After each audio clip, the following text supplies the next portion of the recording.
What's going on, guys? I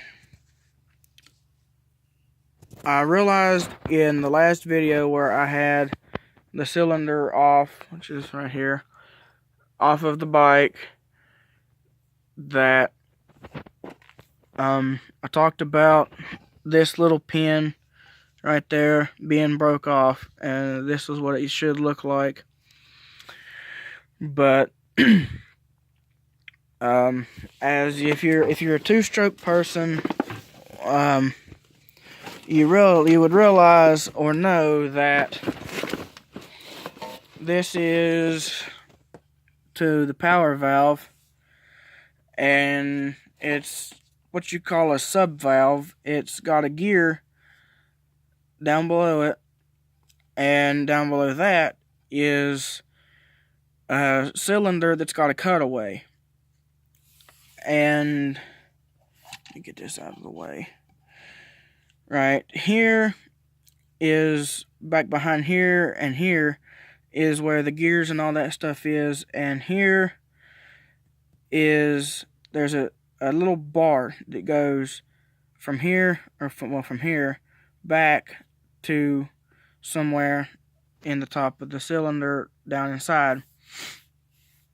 And whenever you get on the throttle and the power band opens, there's a bunch of little gearing mechanisms that move, and it spins this, and it opens up the passage, the exhaust port.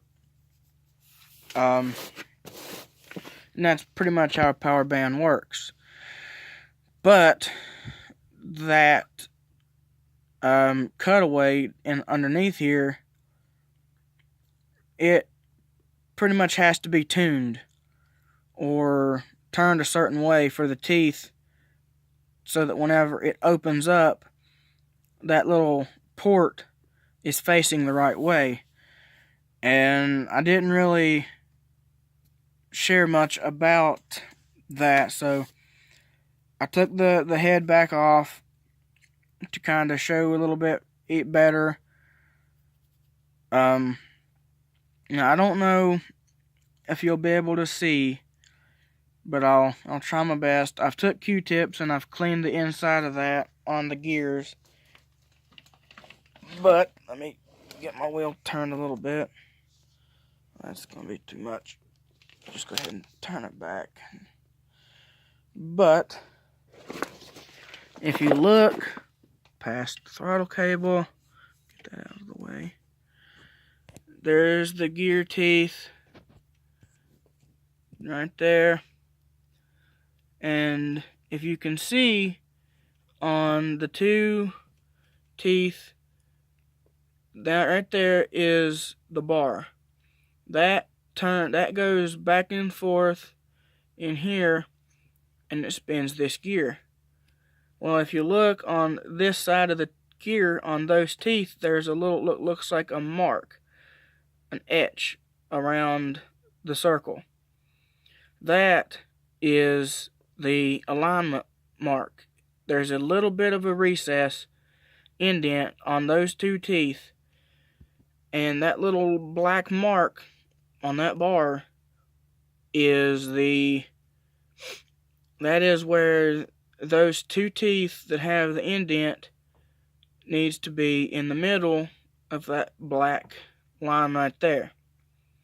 That is how you tune or adjust this gear, so that whenever it opens, this actually does the job of opening up and causing the passage to get wider, rather than being in the wrong position and not opening up fully or closing whenever it's supposed to be opening.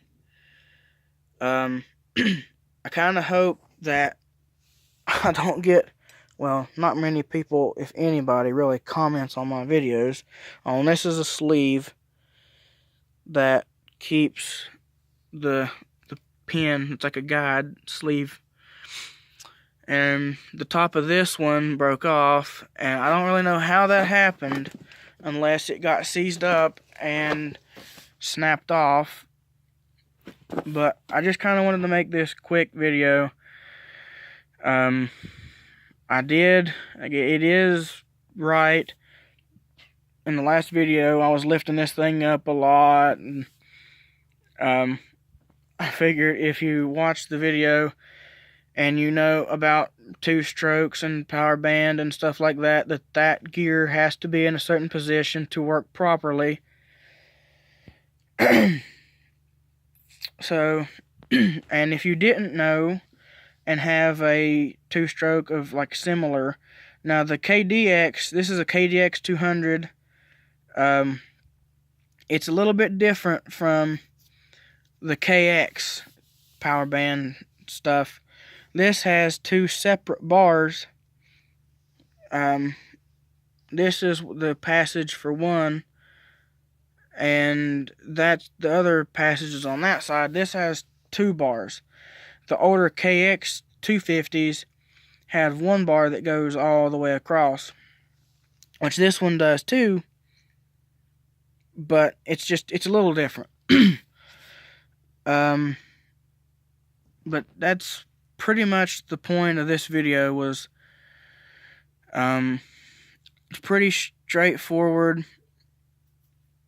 It can look a little complicated, and it does get dirty. Like, I couldn't tell about the piece until I took a Q-tip and cleaned it to really see the little indentions. But that's going to be it for this video, guys. Hope you enjoyed, and I'll see you in the next one.